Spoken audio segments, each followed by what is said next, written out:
Mga lustrid hindi mahigpitan ng ayos, kaya tingin ko isa sa dahilan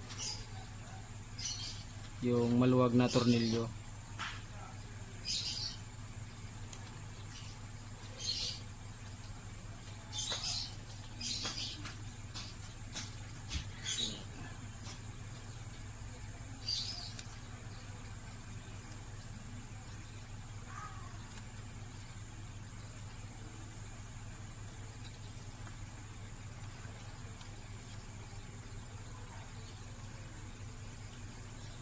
Tas dito mga sir, yan, madumi kasi dito mga sir kanina. Nilinisan ko na rin, ano ko ng contact cleaner.